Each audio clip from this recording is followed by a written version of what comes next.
Dear student, मैं उम्मीद करता हूं कि आप खैरियत से होंगे। पहले मैंने आपके साथ जो यूनिट नंबर 1 स्टार्ट किया था क्लास 9th का, तो उसमें मैंने आपको इंट्रोडक्शन में बताया था कि रियल नंबर या हकीकी अदाद जो होते हैं हमारे पास वो क्या होते हैं। तो रियल अदाद का कॉन्सेप्ट किन किन लोगों ने दिया, और उसके बाद मैंने जो सेकंड वाला अपना लेक्चर था उसके अंदर मैंने आपको बताया था कि रियल अदाद होते कौन कौन से हैं। उसमें मैंने आपको बताया था कि आपके पास जो हकीकी अदाद होते हैं उनमें नातिक अदाद भी आते हैं और गैर नातिक अदाद भी आते हैं। और उसके बाद सेकंड में नातिक अदाद में मैंने आपको बताया था कि इख्तिताम पजीर आपके पास आ जाते हैं और गैर इख्तिताम पजीर जो हैं अदाद वो आते हैं। और गैर नातिक अदाद का भी इसी तरह मैंने आपको कॉन्सेप्ट दिया था। ये थोड़ा सा मैंने आपको बताया है कि मेरा पिछला जो है वो ओवरव्यू है। अब उसके बाद नेक्स्ट मैंने एक्सरसाइज का जो क्वेश्चन नंबर 1 था वो मैंने आपके साथ डिस्कस करना है कि क्वेश्चन नंबर जो 1 है आपके पास कि उसमें आपने क्या करना है। अब क्वेश्चन नंबर 1 एक्सरसाइज 1.1 जो है इसमें हमारे पास कुछ वैल्यू या दी होती हैं जिसमें हमने सिर्फ ये शनाख्त करनी है या उनको डिफ्रेंशिएट करना है कि उसमें से कौन सी वैल्यू जो है हमारे पास वो नातिक अदाद में आती हैं और कौन सी वैल्यू जो है वो हमारे पास गैर नातिक अदाद में आते हैं। तो आइए हम एक्सरसाइज का आगाज़ करते हैं। एक्सरसाइज का आगाज़ करने से पहले आप मेरे चैनल को आपने सब्सक्राइब भी करना है, और ताकि ये पूरा जो 9th का सिलेबस है मैथमेटिक्स के हवाले से जहाँ जहाँ पे भी आपको प्रॉब्लम आएंगी तो वो मैं आपके साथ इंशाल्लाह ताला वो शेयर कर दिया करूँगा। तो चैनल का जो है वो लिंक वो उसको भी मैं आपके साथ शेयर कर दिया करूँगा, तो उसको अभी आपने देख लेना है। अशरफ महर ऑफिशियल के नाम से जो मेरा चैनल है, आप सब लोगों ने उसको सब्सक्राइब ज़रूर करना है। अब उसके बाद हमारे पास अगर कोई क्वेश्चन वगैरह आपके पास आता है या आपने अगर कोई अपनी कीमती राय से मुझे करना है आगाह, या कोई भी आपको प्रॉब्लम आता है तो वो भी आप मेरे साथ डिस्कस कर सकते हैं। मेरा व्हाट्सअप नंबर भी जो है वो भी दिया हुआ है, तो उसमें आप उसको ज़रा थोड़ा सा वो भी मेरे साथ आप डिस्कस कर लेते हैं। आइए हम एक्सरसाइज का आगाज़ करते हैं। एक्सरसाइज है हमारे पास 1.1। अब 1.1 एक्सरसाइज के अंदर जो मैंने आपको बताना था वही यही क्वेश्चन नंबर 1 है आपके पास एक्सरसाइज 1.1 का। अब इसमें क्या करना है आपके पास क्वेश्चन नंबर 1 के अंदर ये आ जाता है कि इसमें आपने दर्जा झेल में से हर एक को नातिक या गैर नातिक अदाद के तौर पर शनाख्त करें। अब जो क्वेश्चन नंबर 1 है हमारे पास, इसको ज़रा ध्यान से आपने देखना है। क्वेश्चन नंबर जो 1 है, 1 के अंदर हमारे पास जो वैल्यू दी हुई है वो लिखा हुआ है 2.35, 35 और 35 है। अब इसमें ये फर्स्ट क्वेश्चन का पहला पार्ट है। अब आपने ये बताना है कि ये हमारे पास नातिक अदद है या गैर नातिक अदद है। तो आइए हम इसको थोड़ा सा डिस्कस करते हैं। एक तो फर्स्ट जो पॉइंट है या पहली जो बात है ये इख्तिताम पजीर है कि जो वैल्यू है वो 35 पे इसका एंड हो रहा है, ख़त्म हो रही है, और अशारी अदद है। जब एक वैल्यू हमारे पास इख्तिताम पजीर होती है और अशारी अदद होता है तो उसको हमने क्या कहना है कि ये हमारे पास क्या है, एक नातिक अदद है। अब फर्स्ट वाला पार्ट जो है ये हमारे पास क्या आ जाएगा, एक नातिक अदद आ जाएगा। सेकंड वाला जो है हमारे पास ये क्या आ जाता है कि 0.6 का बार। 0.6 का बार का मैंने आपको मतलब ये भी बताया था कि जब 0.6 का बार हमने लेना होता है तो उसका मतलब ये होता है कि बार का मतलब बार बार वैल्यू का रिपीट होना है। तो इसको हम लिखेंगे 0.6 का बार 0.66666, और ये वैल्यू हमारे पास ऐसे बार बार रिपीट होती जाती है। अब इसको हमने बताना है कि ये हमारे पास क्या है, एक नातिक अदद है कि या आपके पास गैर नातिक अदद है। अब इसमें क्या होता है कि ये गैर इख्तिताम पजीर है। जैसे ऊपर वाला मैंने आपको बताया था कि ये इख्तिताम पजीर है, और नीचे वाला ये मैंने बताया कि गैर इख्तिताम पजीर है और तकरारी अशारी अदद है। जब एक वैल्यू हमारे पास गैर इख्तिताम पजीर होता है और अशारी अदद है और तकरारी इशारी अदद है, तो इसका मतलब ये है कि ये भी हमारे पास क्या आ जाता है, एक नातिक अदद है। अब जो थर्ड वाला पार्ट है, ये वाली वैल्यू भी आपके पास जो है वो गैर इख्तिताम पजीर हैं, यानी कि आगे ये वैल्यू चलती जाती हैं, ये आपने ख़ुद इसको करना है। जो पार्ट नंबर 3 है वो भी ये मैंने लिखा हुआ है 2.2360 और 67 है, यानी कि 2.236067 आपके पास आ जाएगा। अब उसके बाद जो पार्ट नंबर आपके पास 4 है, इसको ज़रा ध्यान से आपने देखना है। जो पार्ट नंबर 4 है, 4 में हमारे पास, मैंने 4 को करने से पहले थोड़ा सा मैं आपको बता दूं कि इसमें ये 7 का जज़र है, यानी कि 7 का स्क्वायर रूट है। अब इसके अंदर पहले तो बात मैंने आपको ये बतानी है कि 7 जो है ये एक मुकम्मल मरबा नहीं है। जैसे मुकम्मल मरबे का कंसेप्ट क्या होता है कि 4 जो होता है ये 2 का स्क्वायर हम इसको लिखते हैं, या 4 का जज़र मैं लेता हूँ तो वो 2 आता है। अब इसी तरह मैं 3 का जब स्क्वायर लेता हूँ तो वो 9 हमारे पास आ जाता है। 4 का जब मैं स्क्वायर लेता हूँ तो वो 16 आ जाता है। और इसी तरह जब मैं 5 का स्क्वायर लूँगा तो वो आपके पास क्या आ जाएगा, 5 का स्क्वायर 25 आ जाएगा। और 6 का जो स्क्वायर आएगा वो हमारे पास क्या आ जाएगा कि 6 का स्क्वायर 36 आएगा। जैसा कि ये लिखा हुआ है कि 3 का स्क्वायर हमारे पास 9 है, तो 9 जो है ये इसका जब मैंने जज़र लेना है तो हमारे पास 3 आएगा। यानी कि अगर 9 का जज़र मैं लूँगा तो वो 3 आएगा, एक मुकम्मल मरबा है। 4 का जब मेरा बेटा मैं आपके पास लूँगा स्क्वायर तो आपके पास वो आ जाएगा, 2 का स्क्वायर जब मैं लूँगा तो वो आपके पास क्या आ जाएगा, वो डियर स्टूडेंट आपके पास आ जाएगा 4। इसी तरह 4 का जब स्क्वायर मैंने लेना है तो वो 16 आ जाएगा। यहाँ पे एक जो बच्चों को बाज़ दफ़ा ये क्वेश्चन भी किया जाता है कि 2 का स्क्वायर या 3 का स्क्वायर या इसका क्या मतलब होता है, तो बच्चों को आमतौर पर इस बात का पता नहीं होता।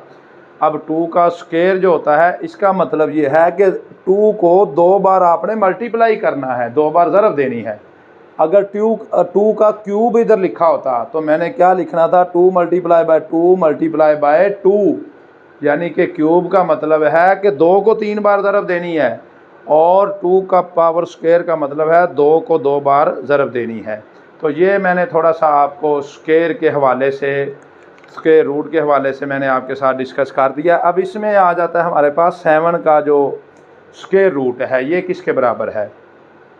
अब 7 का जो है ये एक जज़र है। अदद जो 7 है एक मुकम्मल मरबा नहीं है, ये एक मुकम्मल मरबा आपके पास नहीं है, इसलिए ये गैर नातिक अदद है। अगर ये मुकम्मल मरबा होता तो फिर इसकी पोजीशन कुछ और होनी थी, लेकिन ये एक मुकम्मल मरबा नहीं है 7 आपके पास, तो इसी वजह से ये क्या होता है कि 7 को हमने क्या कहना है कि ये एक गैर नातिक अदद है। अब उसके बाद जो नेक्स्ट वाला पार्ट है हमारे पास, पार्ट नंबर 5, वो एक्सरसाइज 1.1 क्वेश्चन नंबर 1 का जो 5 वाला पार्ट है वो वैल्यू लिखी हुई है हमारे पास ई की वैल्यू। अब ई का मतलब ये होता है कि आपने ये क्या करना है, इसका आंसर हमारे पास आएगा 2.718281 कि ये वाला आंसर हमारे पास आ जाएगा। अब इसको क्या करना है आपने कि ये वाली जो वैल्यू, अब ई की वैल्यू को आपने कैलकुलेटर की मदद से जब हम लेंगे तो शिफ्ट दबा के ई की वैल्यू भी आ जाती है हमारे पास। कैलकुलेटर अगर आप लोगों ने इस्तेमाल करना है तो उसमें शिफ्ट दबाएंगे सबसे पहले और नीचे ई की वैल्यू लिखी होती है, तो वो वहाँ से आपके पास ई का आंसर आ जाएगा 2.718281 वाला, ये वाला हमारे पास ई की वैल्यू है। अब इसको बताना है कि ये नातिक है या गैर नातिक है। तो अब इसके लिए ये एक गैर इख्तिताम पजीर और गैर तकरारी इशारी अदद है, इसलिए इसको हमने क्या कहना है कि ये भी हमारे पास एक गैर नातिक अदद है जो ई की वैल्यू आ जाती है।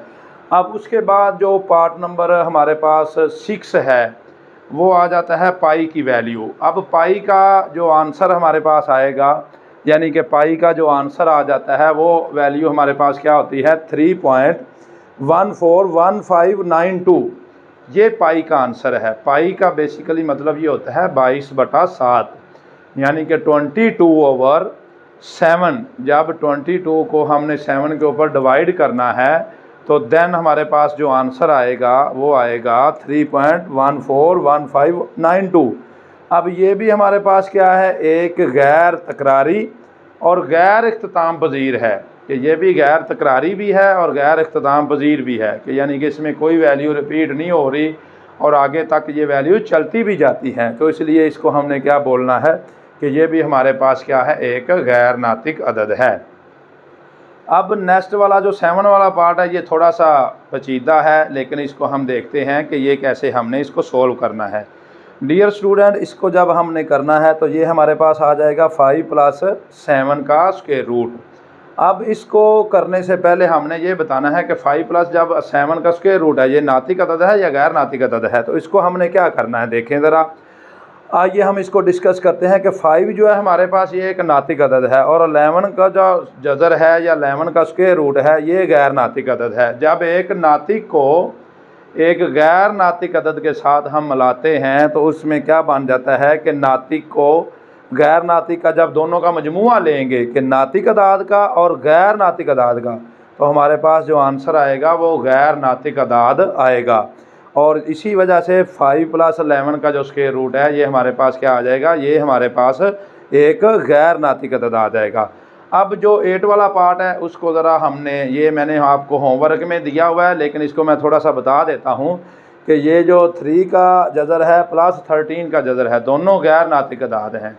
अगर ये दोनों गैर नातिक अदाद हैं तो इसको हमने क्या करना है कि अगर इनका हमने सम लेना है या इनका हमने मजमुआ लेना है गैर नातिक अदाद का, तो इनका जब हम मजमुआ लेंगे तो ये भी एक हमारे पास गैर नातिक अदद ही आएगा।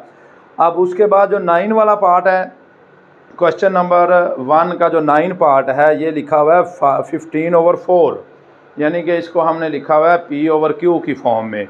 जब हम इसको P/Q की फॉर्म में लिखते हैं तो ये हमारे पास एक क्या आ जाता है, ये भी एक नातिक अदद है क्योंकि ये P/Q की फॉर्म में लिखा जा सकता है। तो इसी वजह से इसको हमने क्या बोलना है, नातिक अदाद के तौर पर लिखना है। और एंड वाला जो पार्ट है क्वेश्चन नंबर 1 का पार्ट नंबर 10 वो लिखा हुआ है 2 - 2 का स्क्वायर रूट प्लस 2 का स्क्वायर रूट। अब इसको जब देखना है कि ये एक दूसरे के ज़ौज मकादिर असम हैं, दो मकादिर असम के ज़ौज का हासिल ज़रब भी एक नातिक अदद होता है। मकादिर असम का मतलब ये होता है कि मसलन ये वाली वैल्यू अगर पहली वाली हम ज़ौज का मतलब है माइनस, तो इसका मतलब है कि इस साइन को जब हमने चेंज करना है तो वो प्लस में आ जाएगा। अब ये एक दूसरे के ज़ौज का हासिल ज़रब हैं, ज़ौज के मकादिर असम का हासिल ज़रब जो होता है ये एक नातिक अदद होता है। इसीलिए हमने क्या कहना है कि 2 - 2 का स्क्वायर रूट इंटू 2 + 2 का स्क्वायर रूट, ये हमारे पास क्या आ जाएगा, एक नातिक अदद आ जाएगा। ये था आपके पास क्वेश्चन नंबर 1 जो मैंने आपके साथ डिस्कस किया है। अब लास्ट 2 मिनट के अंदर मैं इसको आपके साथ समराइज़ करता हूँ कि इसकी समरी कैसे है। अब हमने बताना है क्वेश्चन नंबर 1 के अंदर के नातिक अदाद कौन कौन से हैं और गैर नातिक अदाद कौन कौन से हैं। फर्स्ट वाला जो पार्ट है वो आप ज़रा उसको देखें कि ये लिखा हुआ है 2.35, 35 और 35, ये हमारे पास एक क्या है कि नातिक अदद है। और 0.6 का बार जो है ये भी हमारे पास क्या है, एक नातिक अदद है। इसी तरह जो 4th वाला पार्ट है ये हमारे पास 7 का स्क्वायर रूट है या 7 का जज़र है, इसको भी गैर नातिक अदाद कहते हैं। और जो ई वाला वैल्यू है पार्ट नंबर 5 ये भी हमारे पास क्या आ जाता है, एक गैर नातिक अदद आ जाता है। और इसी तरह जो पाई की वैल्यू है ये भी हमारे पास क्या आ जाएगी, गैर नातिक अदद है पार्ट नंबर 6। और पार्ट नंबर 7 जो है ये भी हमारे पास क्या आ जाएगा, गैर नातिक अदद है।